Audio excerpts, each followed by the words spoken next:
What if higher consciousness isn't something you reach, but something you stop resisting?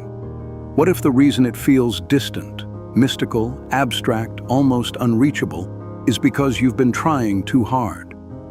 Most beginners imagine higher consciousness as some dramatic breakthrough, a flash of light, a cosmic download, an overwhelming sense of unity. But here's the truth no one tells you. If it can come, it can go. And anything that comes and goes isn't your true level of consciousness. Welcome to Mystic Reflections, a space for exploring spiritual growth, awareness, and inner clarity in a grounded and practical way.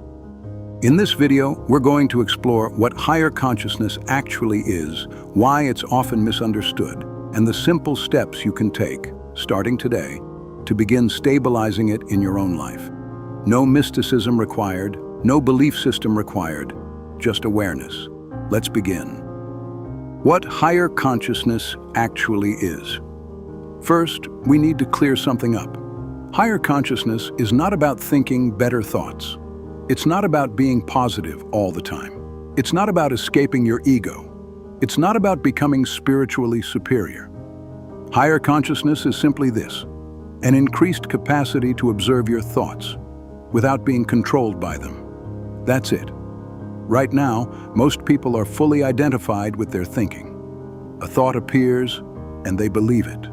An emotion arises, and they become it. Higher consciousness begins the moment you realize, I am aware of this thought. That small shift changes everything. Because if you are aware of something, you are not that thing. This is the foundation. Not fireworks, not visions, just awareness, becoming aware of itself. The ego isn't the enemy. Now let's talk about the ego. Beginners often hear, you must dissolve the ego, and immediately they think, I need to get rid of myself. That's not only impossible, it's unhealthy. The ego is simply your psychological identity, your name, your memories, your preferences, your sense of me. It's not evil, it's functional. The problem isn't having an ego. The problem is believing that's all you are. Higher consciousness doesn't destroy the ego. It puts it in perspective. Instead of being trapped inside the character, you begin observing the character. And something in you becomes quieter, more spacious, less reactive. States versus stability. This is where many people get confused. They have a powerful spiritual experience, maybe during meditation, in nature, or during emotional release. Everything feels connected. Time dissolves. There's peace. And then it ends.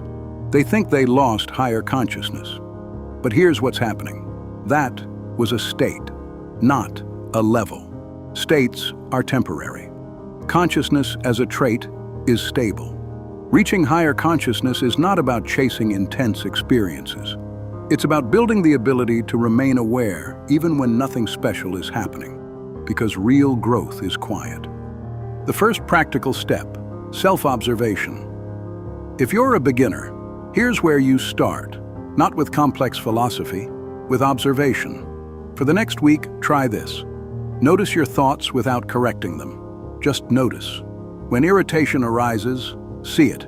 When judgment appears, see it. When fear surfaces, see it.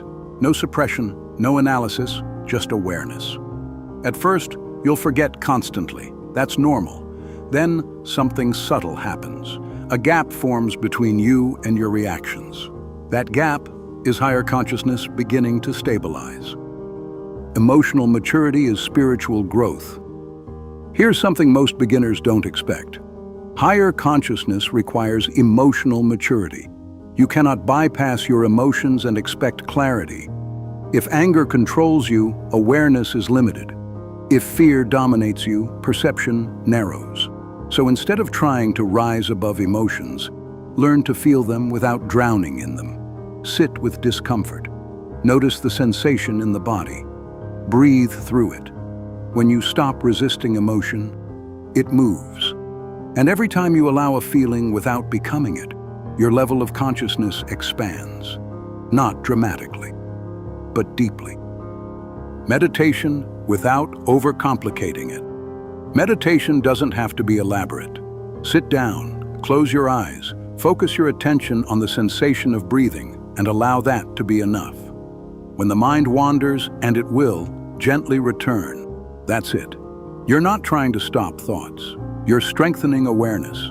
5 minutes a day is enough to begin. Consistency matters more than duration. Over time, you'll notice something interesting. You don't just become calmer during meditation.